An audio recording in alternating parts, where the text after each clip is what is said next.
Olá, estudantes! Sejam todos muito bem-vindos em mais uma videoaula de projetos na escola. Hoje nós vamos falar sobre o projeto Desafio Intermodal. Esse programa que é realizado numa parceria entre a Secretaria Municipal da Educação com a Universidade Federal do Paraná e também a Universidade Federal Tecnológica do Paraná.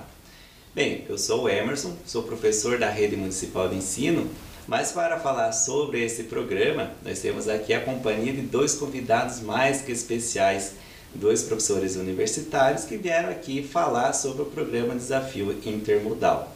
Aqui à minha esquerda tem o professor José Carlos Assunção Belotto. Tudo bem, professor? Tudo bem. E aqui à minha direita tem o professor Nestor Saavedra. Isso, professor, tudo bem? Tudo bem? Falei certo o sobrenome? Tranquilo. Prazer estar com vocês aqui na TV Escola Curitiba. Muito bem, o professor Nestor, que ele é professor da Universidade Federal do Paraná. Muito bem, então nós vamos aqui dar início falando sobre esse programa, né? Já de início aqui, eu gostaria assim que os professores explicassem aos nossos estudantes o que é o Desafio Intermodal. Bom, o Desafio Intermodal é um projeto de extensão da UFPR vinculado ao programa de extensão Ciclovida, que é desenvolvido junto com vários parceiros, entre eles a UTFPR, né, a Universidade Tecnológica Federal do Paraná, onde a gente tem o Nestor ali como um parceiro, e também com a Secretaria de Educação do município, onde a gente levou ele para as escolas. E como é que surgiu o desafio em Curitiba? Ele começa em 2007 através do movimento bicicletada, o movimento cicloativista em Curitiba. E a partir de 2008 a gente trouxe ele para a Universidade Federal do Paraná e passou a coordenar ele através do programa de extensão Ciclovida. Então, o que é o desafio intermodal e por que ele nasceu e veio? Num contexto de cidades congestionadas, com excesso de trânsito, o pessoal da bicicleta, do movimento cicloativista, queria mostrar que a bicicleta era uma opção eficiente de meio de transporte, principalmente para os grandes centros urbanos e no horário do rush. Então, o desafio intermodal, a gente trouxe ele para dentro do meio acadêmico, né, como eu expliquei, para o programa Ciclovida. E o que é o programa Ciclovida? Bom, a extensão universitária é o braço da universidade que se relaciona com a sociedade, levando um pouquinho da nossa produção, da pesquisa, o que a gente trabalha no ensino, para a sociedade, e faz essa troca com a sociedade. Então, o desafio intermodal, ele provoca essa discussão sobre a mobilidade urbana. E o que é o Ciclovida? O Ciclovida é um programa. Um programa é maior que um projeto, ele abriga vários projetos, várias ações vinculadas a ele. O grande objetivo do programa Ciclovida é estimular uma cultura de mobilidade urbana mais sustentável, mais saudável, e que tem na bicicleta o seu grande ícone, que é o símbolo da sustentabilidade no transporte.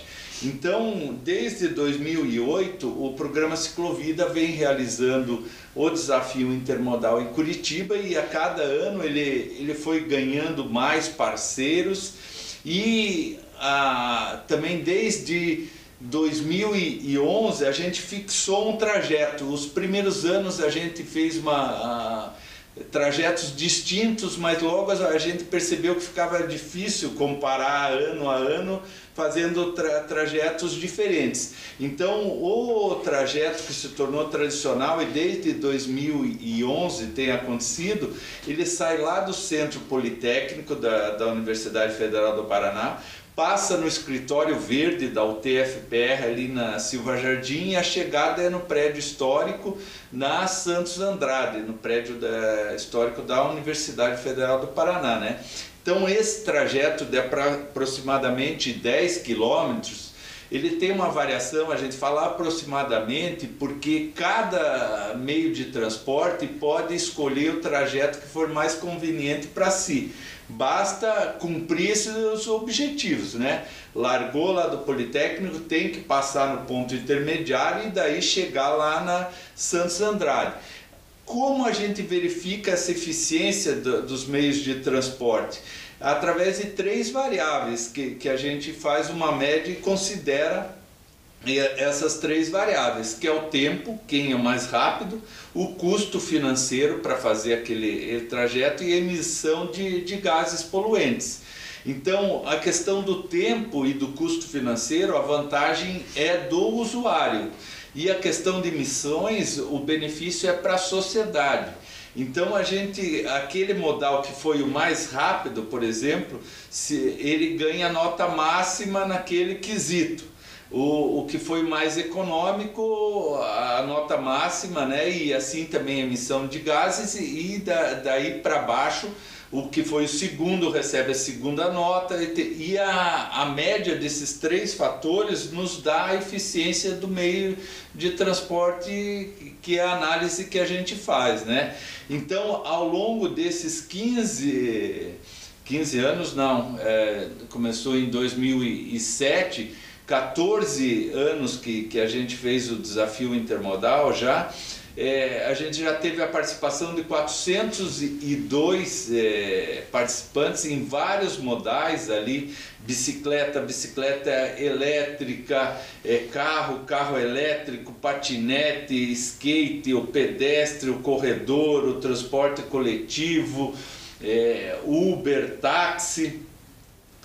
Foram os vários modais que ao longo dos anos participaram do desafio, né? Então ela é uma pesquisa que acontece de uma forma assim lúdica, animada, sem um excesso de ciência muito dura. Ela é bastante descontraída, o desafio intermodal, e daí que é o seu grande mérito, que através desse formato ele acaba chegando no interesse da sociedade, a imprensa vem cobrir, a mídia aborda o desafio e a gente acaba provocando aquela discussão que a gente quer. Aqui é um pequeno histórico, a gente mostra como o desafio intermodal de 2020 não saiu por conta da pandemia.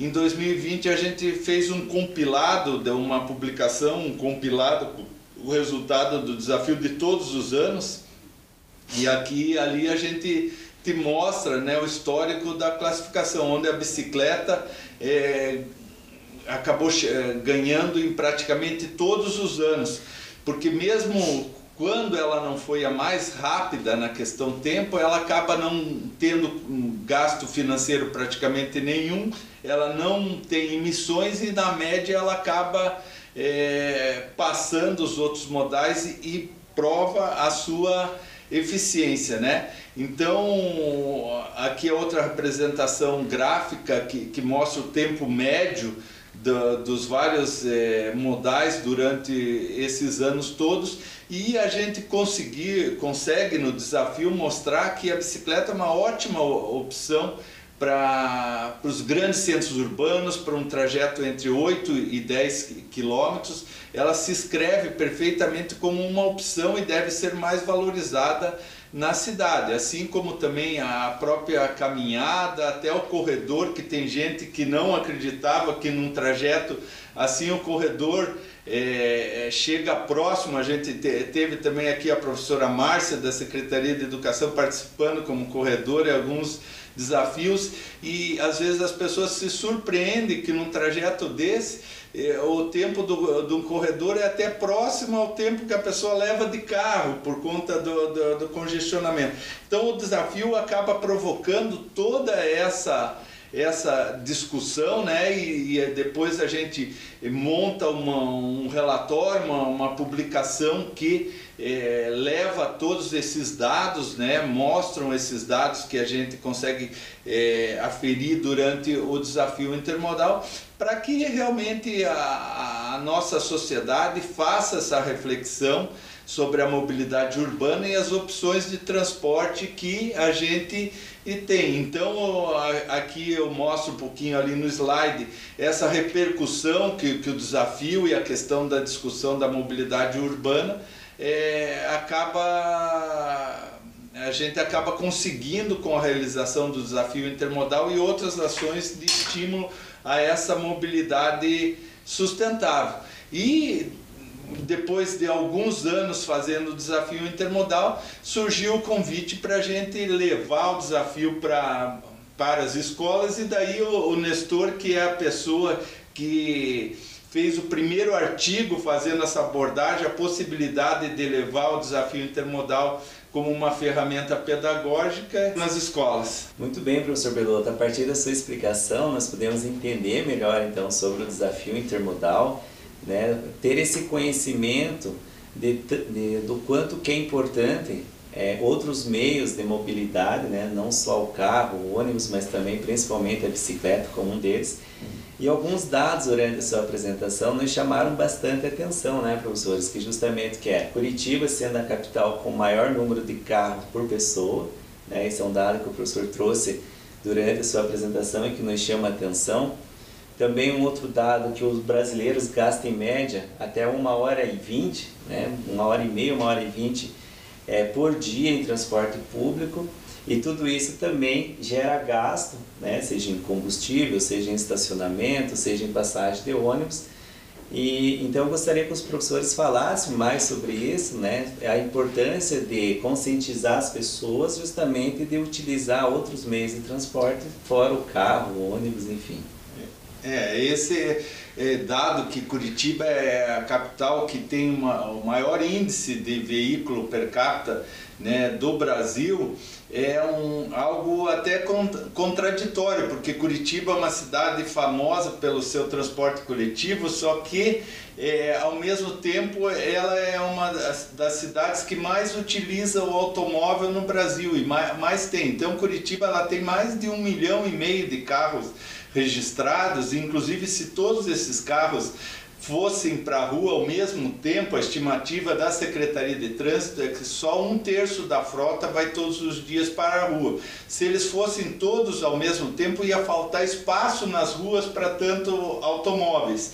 E essa é até uma das explicações por que a bicicleta consegue ser tão rápida, porque ela não fica presa nos congestionamentos. Então é uma das questões que a bicicleta acaba comprovando a sua eficiência, que ela não fica presa nos congestionamentos.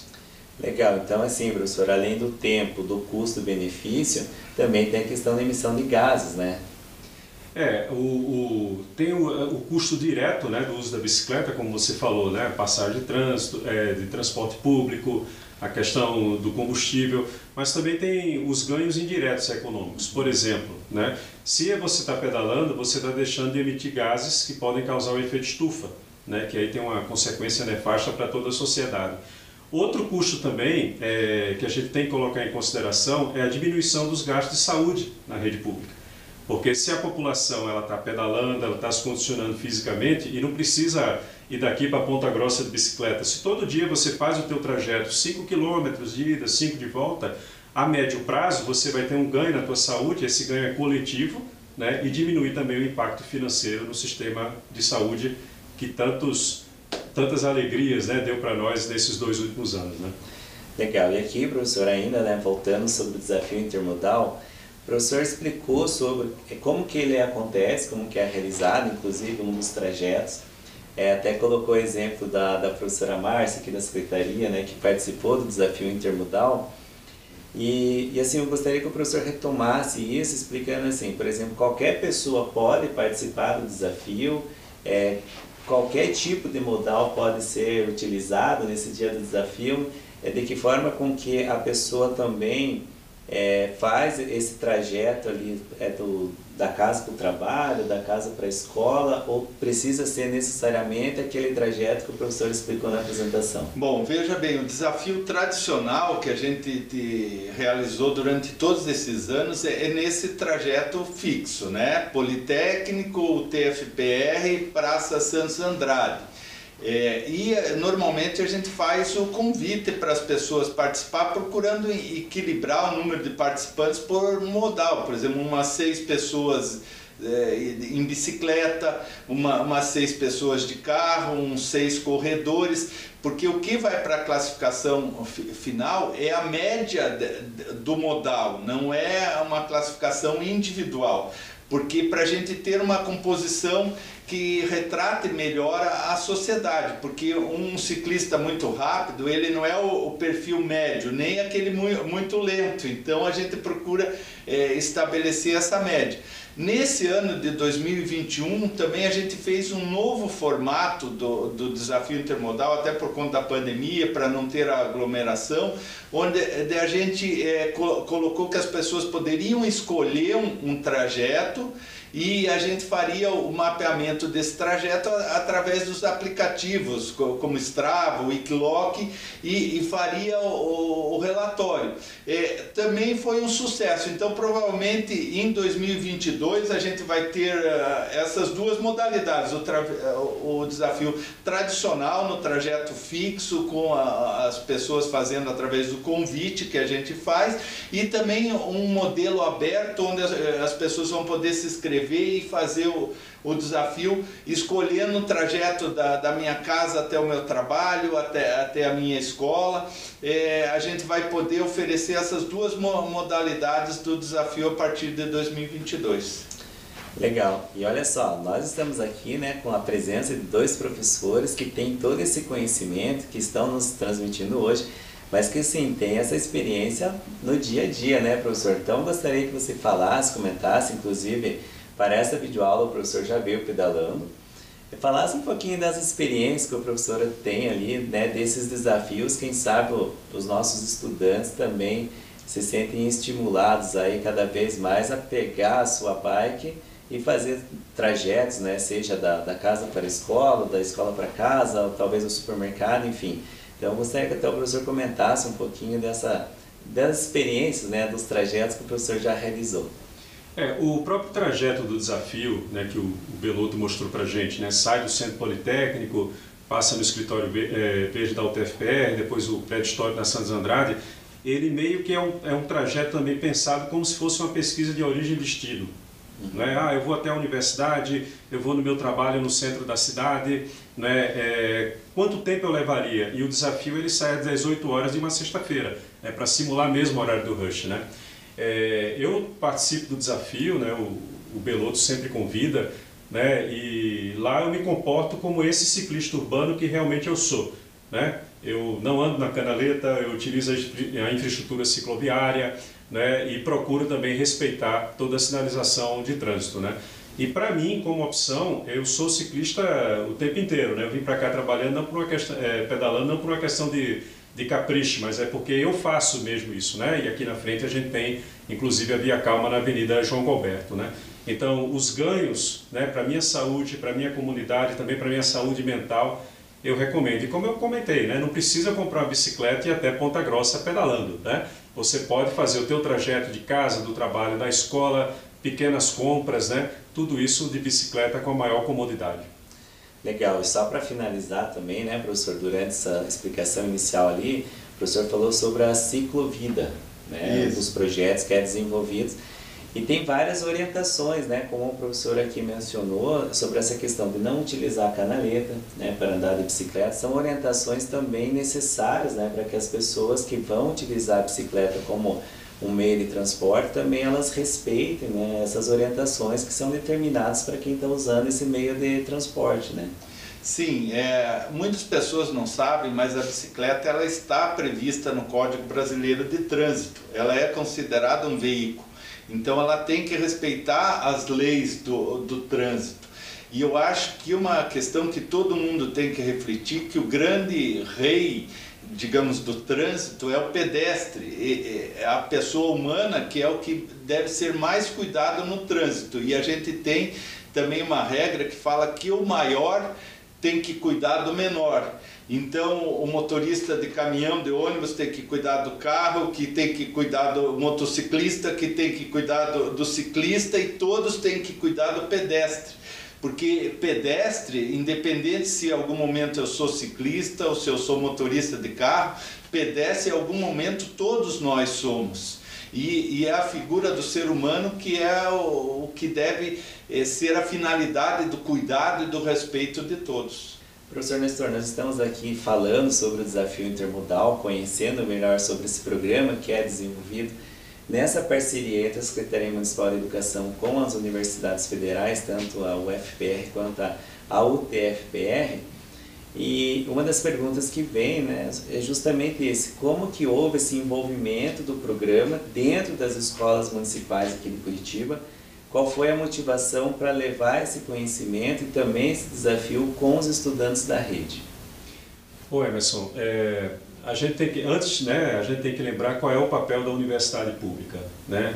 Que para além da geração do conhecimento, seja através de um programa de extensão como o Ciclovida, seja através de atividade de pesquisa, né? Temos vários professores da rede municipal, inclusive, que participam de cursos de mestrado e doutorado, tanto na Universidade Federal como na Universidade Tecnológica Federal.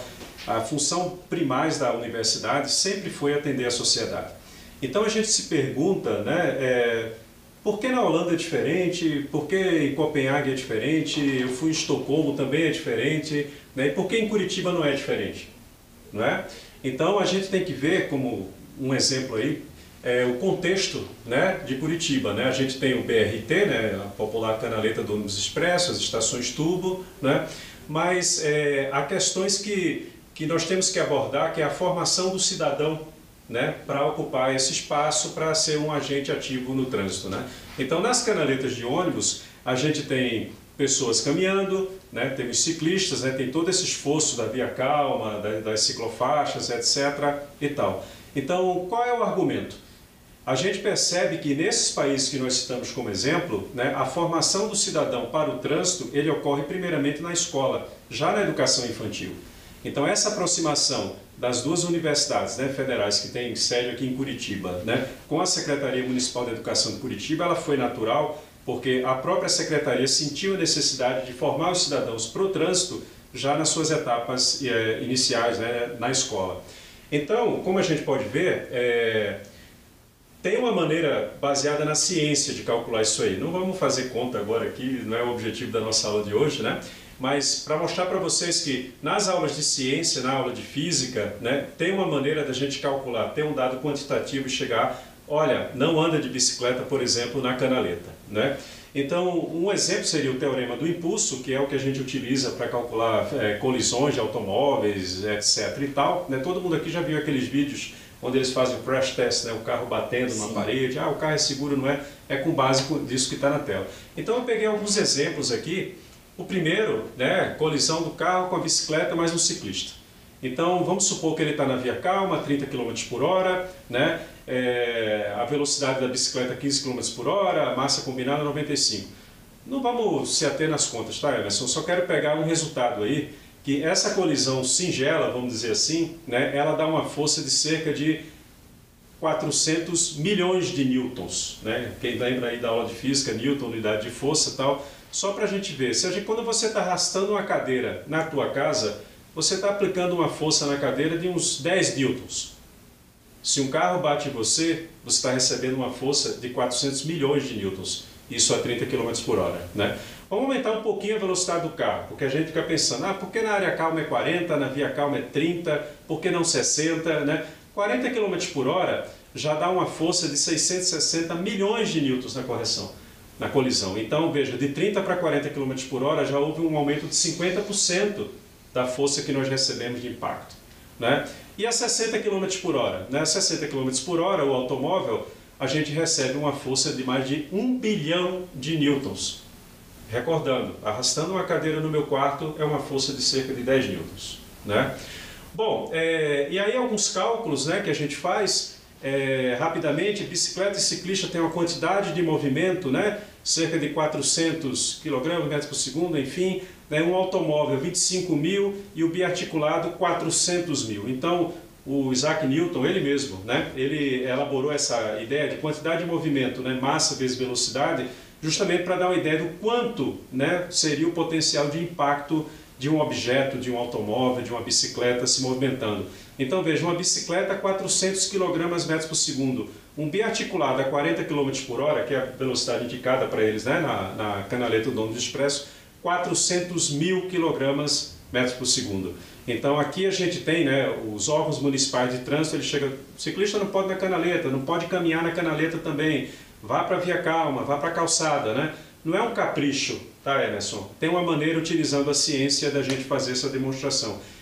Isso foi feito, né, e aí a gente pode ver exemplo da Via Calma, tanto na 7 de setembro como na João Galberto, aqui na frente, essa interação entre a Universidade Federal, a Universidade Tecnológica, na época, né, os colegas da CETRAN, o Gustavo Garret, né, que sempre é um parceiro, sempre está discutindo com a gente, esses cálculos foram levados em consideração para a gente chegar e falar, sim, na Via Calma tem que ser 30 km por hora, né? E a Via Calma, ela foi tão internalizada na época da sua implementação, será que vai ser rejeitada? Na 7 de setembro, né, um eixo viário tão importante, tanto comércio que tem ali, elas foram internalizadas, né, pela comunidade curitibana. Então você vê que já tivemos prefeitos eleitos e reeleitos desde a implementação da Via Calma para cá e ninguém nem questionou a sua existência ou a sua funcionalidade. Então é Curitiba, mais uma vez, dando um exemplo de cidadania e de vanguarda, né? O próprio BRT foi uma ideia de vanguarda dessa cidade na década de 70. Tá?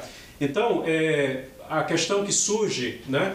Lá em 2015, 2017, será que a gente poderia levar tudo isso para as escolas municipais, como você me perguntou? Então houve uma parceria, né, da Universidade Federal, o Programa Ciclovida, né, a Universidade Tecnológica Federal, a Secretaria Municipal de Educação, né, a professora Márcia, que além de participar correndo lá, desempenhar uma boa figura, ela no Departamento de Projetos, ela sempre canalizou, né, essas discussões, né? Então, e na época a Secretaria de Trânsito também. Então, a gente está falando também de construção do conhecimento, né, e formação de sujeitos, que é a função primária de uma universidade, e isso desde a época da Idade Média, quando surgiram as primeiras universidades, né? Então tem que ter uma fundamentação metodológica, seja para a gente calcular o dano que um biarticulado poderia fazer no ciclista, seja para a gente entrar na escola e o professor chegar e falar, tá, mas eu vou ficar ensinando sinais de trânsito para os meus alunos? Não, tem que ter um significado para eles, né?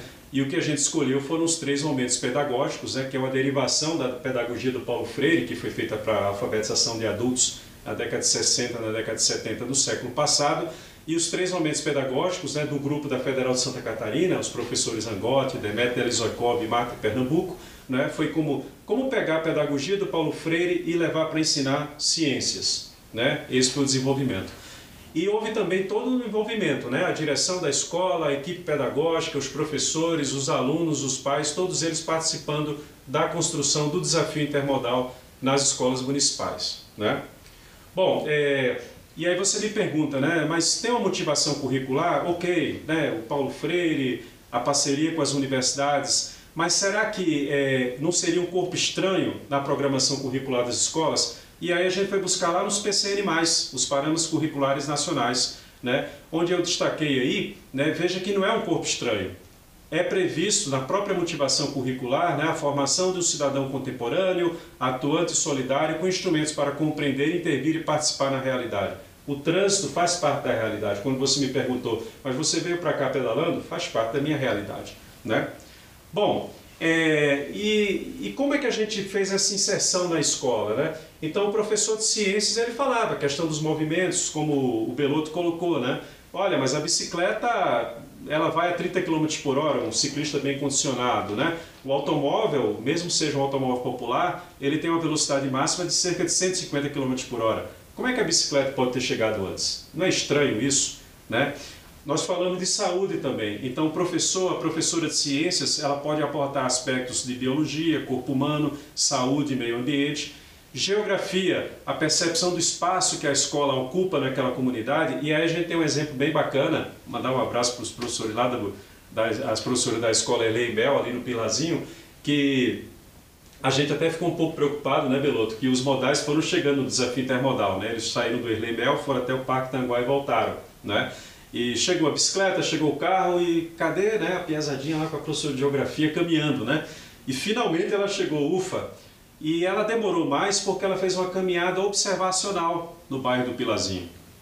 Então ela foi dizendo, olha, isso aqui que hoje é um supermercado era uma casa de farinha, que fez parte da construção desse bairro, né? Então é estabelecer uma relação de pertencimento. O trânsito é isso também.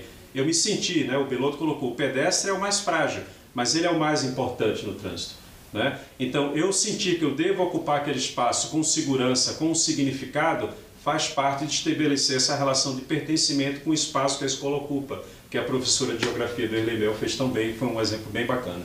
Tá? E da mesma maneira tivemos iniciativas no Intermodal, a professora de História comentando, né, a construção do bairro, a parte histórica, o nome dessa rua, mas quem foi o comendador fulano de tal? Ele teve importância no espaço? Teve, enfim.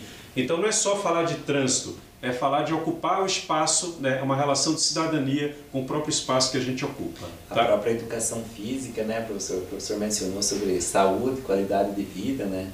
Também está inserida. Então são várias disciplinas interdisciplinares ali dentro desse projeto que é desenvolvido, né? E a professora, o professor de Educação Física que está acompanhando a gente, tem uma certa angústia, né? Porque é uma realidade, né? Nossos filhos também se ligam ali no celular e agora é aula de Educação Física, vamos lá, hoje vamos jogar handebol, vôlei, ou então fazer outros exercícios, etc. e tal, e eles querem ficar naquela telinha, né? E é uma oportunidade, né, o desafio intermodal nas escolas de quebrar esse ciclo, né? Falar, olha, a gente não vai ficar só dando volta ao redor da quadra, que é muito importante também, né? A gente vai também andar de bicicleta, vamos caminhar até o parque, indo, voltando, vamos perceber o espaço ao nosso redor, porque às vezes, poxa, professor, vai ficar dando volta na quadra? Ok, então vamos caminhando até o Parque Tanguá, né? Também é uma boa motivação, como você bem colocou, né? Então, a situação vivencial, né, que a gente pode colocar, que o Belotto colocou, né, do desafio intermodal, ao término das aulas da manhã de hoje, né, o aluno José Carlos, amigo do meu amigo José Carlos Assunção Belotto, ele tem que ir até o centro de Curitiba, na Rua da Cidadania da Matriz, na Praça Barbosa. Como é que ele vai? De ônibus, de carro, de táxi, a pé, de Uber, né, de aplicativo, que faz parte da nossa realidade, né? E aí? Então, um resultado do desafio intermodal, que está aí na tela, o Belotto já citou, né? A bicicleta no trajeto do desafio intermodal fez em 16 minutos. O corredor, né? A professora Márcia estava envolvida lá, ela puxou o tempo para baixo, 29 minutos, né? Moto, etc e tal, né? E aí vem aquela questão que a gente já colocou, como que a bicicleta pode ter chegado bem antes do automóvel? Não faz sentido, né? Então, eu devo de carro sempre. O desenvolvimento, né, que o Belotto já colocou para a gente, o trajeto, e aí os conceitos que os professores discutiram em sala de aula na rede municipal. A questão do deslocamento, a distância percorrida, a velocidade média, a velocidade escalar, a velocidade instantânea, né? Então, não tem uma contradição, porque o que o velocímetro do automóvel aponta é a velocidade instantânea. Um automóvel até pode ir a 150 km por hora num circuito fechado, porque nenhuma via aqui no Brasil é permitido, né? No máximo 110 km por hora, etc. e tal, ali na BR-101 indo para Santa Catarina, né? Mas a velocidade instantânea é 150 km por hora. Mas ninguém faz isso numa sexta-feira no final da tarde, saindo lá do Centro Politécnico, né? Então a velocidade média, que é o que interessa no trânsito, embora o automóvel possa atingir uma alta velocidade, no rush, naquele momento ali, a velocidade é muito baixa, o trânsito é muito alto. O Belotto bem colocou, com apenas 1/3 da frota circulando, né? Imagina se todo mundo fosse. E a bicicleta com infraestrutura não tem esse problema. A gente tem as ciclofaixas, nós temos a via calma, né?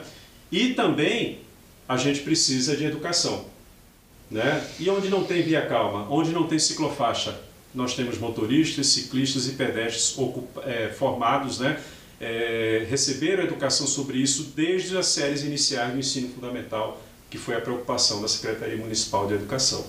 Justamente, esse é um dos temas assim, que causa uma reflexão, né, professor? Porque nós sabemos que nem todas as vias ela tem essa parte ali destinada ao ciclista, né? Então vai muito da educação do motorista, como já bem mencionado, né, também pelo professor Belotto, essa educação do motorista em respeitar o menor, né, que no caso seria o ciclista ali na via, né? Isso, até se você me permite, eu queria colocar que, por exemplo, tem o artigo 58 do Código de Trânsito, ele coloca que qualquer rua que, se ela não tiver uma infraestrutura específica para o ciclista, a prioridade de uso do bordo da pista é do ciclista. Então, qualquer rua que, desde que ela não tenha uma infraestrutura cicloviária, o ciclista tem o direito de circular pelo bordo da pista com prioridade, inclusive, em cima dos outros veículos. Então, a gente tem que observar o que diz o nosso código e procurar respeitar. Com certeza. Numa das primeiras edições do Desafio Intermodal na escola, o cônsul, né, dos Países Baixos em Curitiba, né, o senhor Robert, a gente conversando, aquela angústia, né, mas escuta, levar a criançada, e eu passei numa ciclofaixa, tem que ter uma construção cultural, né, vamos dizer assim. As primeiras vezes que eu andei na Via Calma, eu levei fina de carro, hoje eu já não levo mais, né.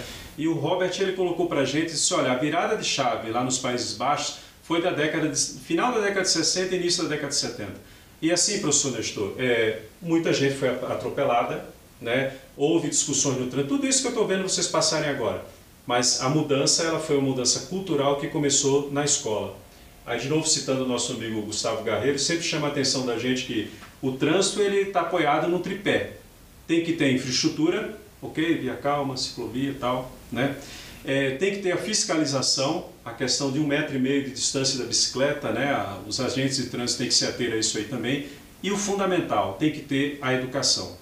Então, a proposta das universidades, junto com a Secretaria Municipal de Educação, é começar essa educação para o trânsito, não quando eu estou lá no Centro de Formação de Condutores. É importante estar lá, claro que é, mas já começar na escola, né? A criança no ensino fundamental, percebendo o espaço ao redor dela, como se deslocar através desse espaço com segurança, levando em consideração a saúde, aspectos econômicos, aspectos sociais e aspectos culturais. Então, só dando como exemplo rápido, né, do que já aconteceu aqui na Secretaria, esse é o trajeto, né, da escola Erlei Mel, lá no Pilazinho, até o Parque Tanguá. Né? A gente procura fazer esse desafio não mais do que 2,5 km, porque tem crianças envolvidas, né? Os professores participam, vão com as crianças. Uma coisa muito bacana que a gente viu, os próprios pais, a comunidade, hoje tem desafio aqui na escola, então o pai chegava, vou levar meu filho de moto, ou então eles vão de carro comigo, etc. e tal, né? Então o trajeto foi do Parque Tanguá até o Pilazinho, a escola Erlei Mel e de volta, né? Esses são dois momentos bem interessantes, né? Um momento foi o processo de formação que nós fizemos com os professores, e aí vocês podem ver que tem agentes de trânsito lá participando, né? Tem professores aqui também da Secretaria Municipal de Educação, a equipe da escola, as pedagogas, os pedagogos, a direção. Havia o primeiro momento pedagógico, né, como eu citei, de problematização do espaço ao redor da escola, né, e dessa participação. O segundo momento pedagógico, que é o desenvolvimento, aí tem uma foto do Kaique Cândido Portinari, né? Eu mesmo tirei essa foto, achei tão bacana esse grafite aí que eu mesmo tirei. Então é o momento em que a gente vai lá de bicicleta, né? Como a gente pode ver aqui, outro exemplo, né? Ali sou eu chegando junto com a criançada, né? No escola ao redor do Kaique, toda a equipe participando, ali a construção do conhecimento. Essa problematização que, por exemplo, a professora de Geografia fez, o professor de Educação Física fez, construindo com os alunos. E depois tinha retomada em sala de aula. Passado o desafio, escuta, tudo aquilo que a gente percebeu, né, aquilo que a gente participou, o que é que nós podemos levar daqui para a comunidade? Né? Porque a aplicação do conhecimento não é só resolver exercício, né? Com tudo isso que eu aprendi, eu quero levar para a minha comunidade, os meus amigos, os meus parentes, os meus colegas de escola, né? O que é que a gente pode falar sobre se deslocar com segurança e cidadania no espaço urbano, né? E aí tem uns exemplos interessantes, né? Esse aí a gente sempre gosta de citar. À esquerda, na imagem, a gente tem a passagem, né? Aquele cruzamento que você vai para a Ópera de Arame, ou vai para Erlei Mel, ou vai para o Parque Tanguá. Antigamente tinha um semáforo de 3 tempos ali, né? E final de semana, quem saía do Parque Tanguá deve lembrar, era um trânsito, né? Não andava, aquele sinal nunca abre, aquela coisa toda. E aí foi colocado, né, alguns anos atrás, uma rotatória naquele cruzamento. De fato, não tem mais congestionamento, final de semana lá. O transporte coletivo é importante, né? Quantas pessoas um ônibus transporta e ficava preso naquele semáforo. No entanto, conversando com os professores da Erlei Mel, eu disse, olha, que bacana, né? Vocês estão aqui do ladinho do Tanguá, dá para ir lá fazer uma atividade e voltar. E eles comentaram, professor, depois daquela rotatória ficou complicado, porque a velocidade média dos carros passando ali aumentou e a gente tem um certo receio, né? Só que no terceiro momento pedagógico do desafio, né, a equipe da Federal, da UTFPR, da SME, com a equipe pedagógica da escola, a gente construiu um relatório pedagógico e enviava a quem, né?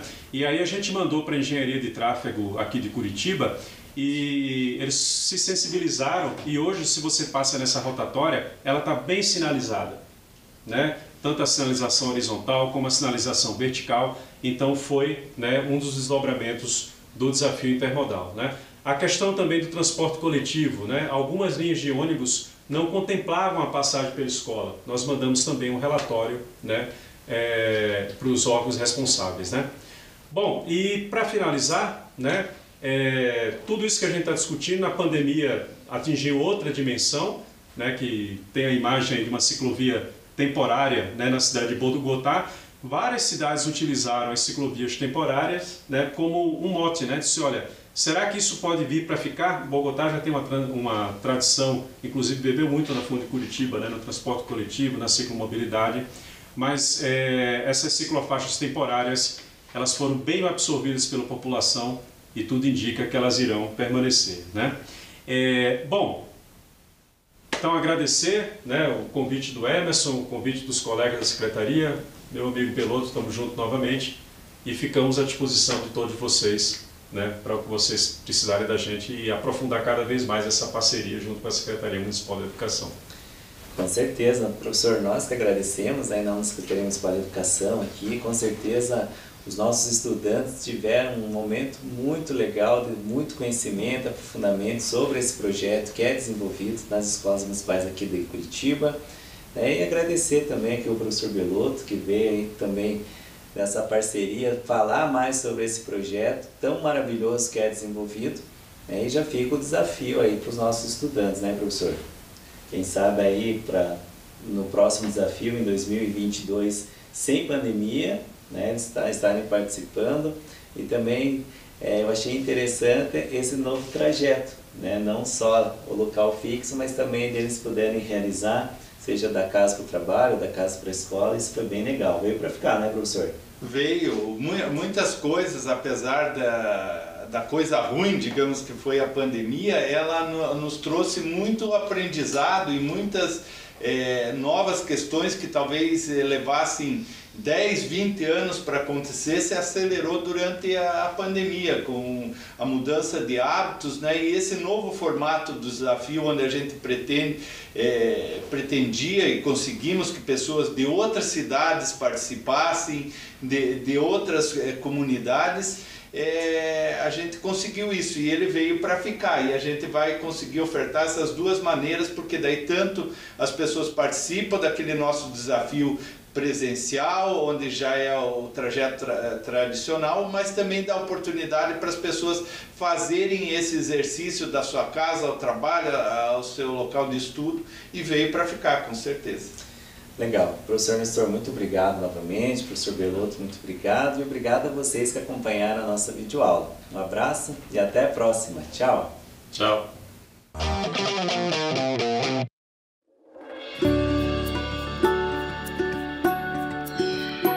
Oi, tudo bem com você? Comigo tá tudo ótimo. Eu sou a Amanda e eu vim aqui te dizer que eu estou muito feliz em saber que a gente vai se ver de novo. Mas antes, eu preciso te dizer algumas coisinhas, tá? A gente vai ter que manter alguns cuidados super importantes para voltar para a escola com segurança, né? Olha só, antes de sair de casa, é importante que você esteja pronto, com o álcool em gel nas mãos,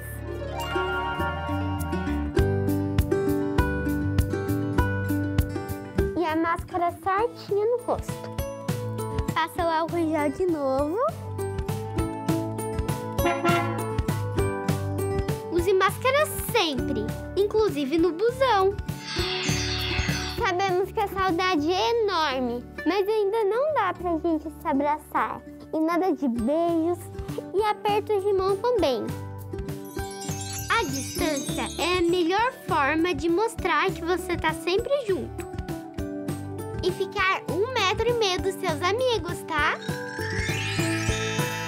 Você pode compartilhar amor e muita alegria. Só não pode compartilhar materiais e outros objetos. Ah, e não tira essa máscara de jeito nenhum. Nunca, beleza? Nem mesmo para conversar.